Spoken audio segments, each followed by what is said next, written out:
Mesdames et messieurs, alors là, ça, c'est ce que doutaient tous les généraux de l'OTAN.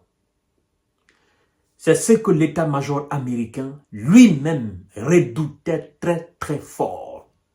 La Russie vient de mettre une nouvelle stratégie en place à Kharkiv. Non, la ville sera prise. Parce que cette stratégie a été utilisée dans d'autres régions, aujourd'hui sous le contrôle russe. Et ça a payé, mesdames et messieurs. En fait, vous savez que au niveau des lignes de front, les soldats otaniens sont peu. Ils ne sont pas nombreux. Donc, qu'est-ce qu'ils font? Ils essayent le plus souvent de grouper leurs forces à un point où la Russie concentre aussi ses forces. Et cette fois-ci, la Russie, après avoir su exactement le nombre de soldats otaniens et ukrainiens sur le front, la Russie élargit dorénavant les lignes de front. Et là, les gars de Zelensky sont débordés. Écoutez bien, écoutez très bien. Avant l'offensive, le commandant en chef des forces armées ukrainiennes, Oleksandr Syrskyi, nous a parlé de 50 à 60 000 hommes russes amassés au niveau de Kharkiv. Et il a dit que la Russie s'apprêtait à lancer une offensive de grande envergure. Aujourd'hui, on nous dit que dans l'offensive russe a été lancé plus de 30 000 hommes. 30 000 hommes répartis tout au long de cette ligne de front. Et M. Zelensky peine à avoir 10 000, 5 000 sur le terrain. Comment ils vont faire face à ces 30 000? Et qu'est-ce qui se passe? Ces 30 000 sont répartis en petits groupes. Ces plus de 30 000 sont répartis en petits groupes. Alors, petits groupes d'unité. Et il y a des coins où même les soldats ukrainiens n'arrivent pas. Parce que le nombre ne leur permet pas. Et donc du coup, ils se trouvent aujourd'hui débordés. Il y a des lignes où il n'y a pas de soldats otaniens, il n'y a pas de soldats ukrainiens. Donc, voilà pourquoi cette offensive russe est spectaculaire. Parce que lorsqu'on élargit le front et que c'est-à-dire du côté russe, il y a plus de soldats que du côté ukrainien, vous comprenez? L'Ukraine s'apprêtait naturellement à concentrer ses forces au niveau d'un seul point. Et en essayant d'élargir ses hommes tout au long des lignes de front autour de Kharkiv, le nombre ukrainien face au nombre russe ne pèse pas. Ça n'équivaut pas au fait, mesdames et messieurs. Et donc, c'est ce qui fait qu'aujourd'hui, chaque village est pris, n'est-ce pas, à la minute. Et dès qu'ils rentrent dans un village, il n'y a pas de soldats.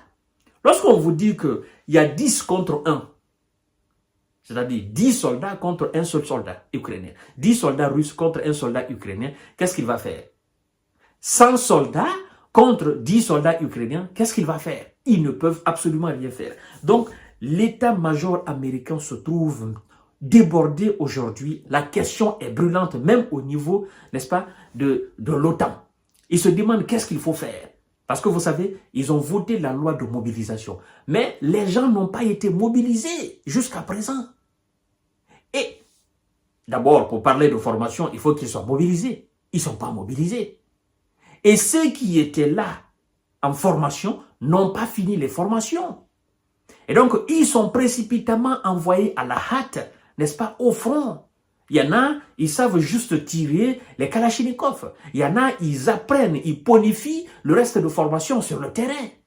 Donc, c'est des gens inexpérimentés face à des troupes très expérimentées et très roubladistes. Mesdames et messieurs, partagez la vidéo dans tous les groupes possibles.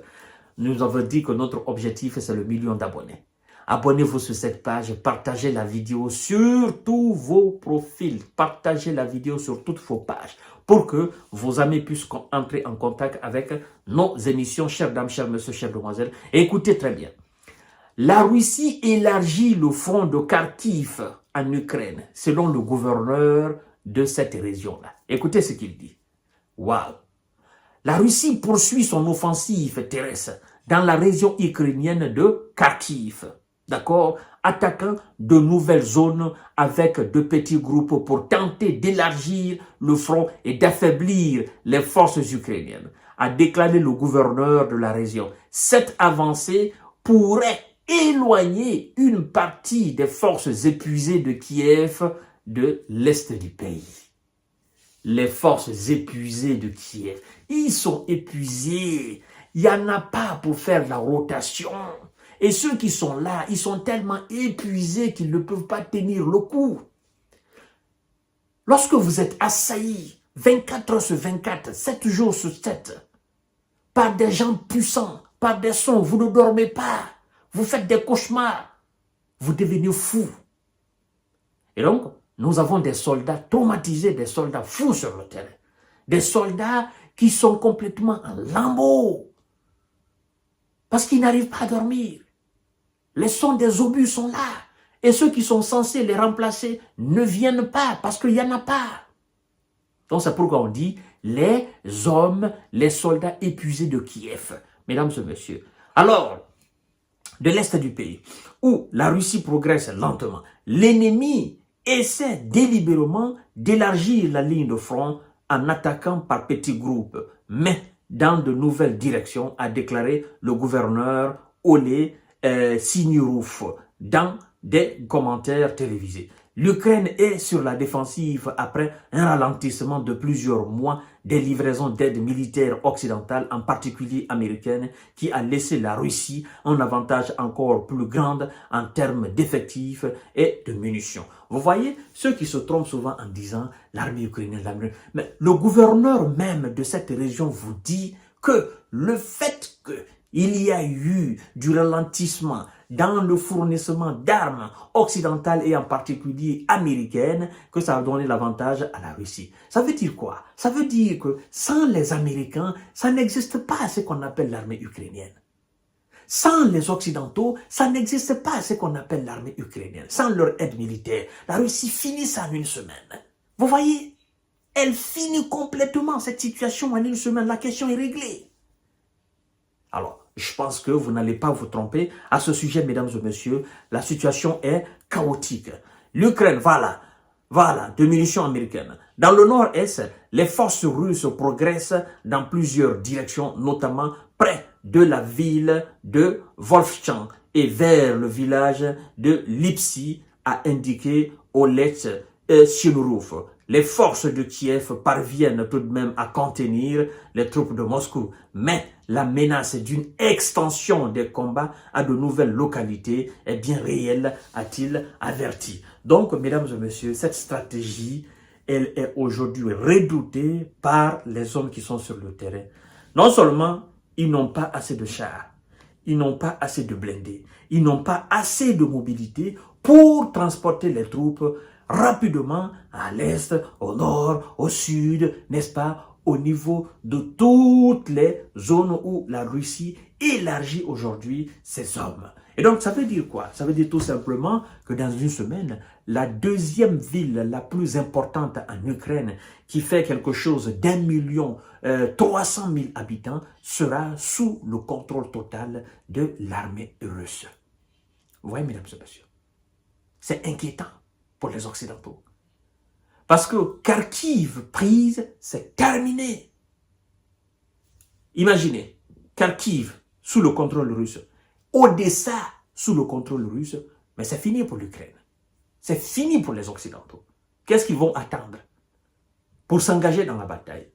Mais ils ne peuvent pas, parce qu'ils savent que ça, c'est un très grand danger, mesdames et messieurs. Donc, aujourd'hui, chères dames, chers messieurs, chères demoiselles, les populations au niveau de cette région, les populations sont désemparées et les populations n'écoutent même pas les informations officielles qui viennent, n'est-ce pas, des télévisions ukrainiennes. Les populations se renseignent à travers d'autres canaux de renseignement parce que les informations officielles que l'état-major ukrainien donne ou que la télévision ukrainienne donne par rapport à ce qui se passe, n'est-ce pas, dans la zone de combat, elle est filtrée, cette information, elle est filtrée. Elle est faite de sorte que les gens ne s'inquiètent pas, mais les gens voient la réalité, les gens sont en train de fuir. D'ailleurs, nous allons faire une émission sur ça tout à l'heure, le nombre de personnes qui fuient le terrain actuellement. Donc, mesdames et messieurs, la stratégie russe est en train de payer sur le terrain, et donc les Occidentaux ne peuvent que condamner, comme ils ont l'habitude de condamner, ils ne peuvent que constater naturellement l'avancée spectaculaire des Russes, impuissamment, parce que, bon,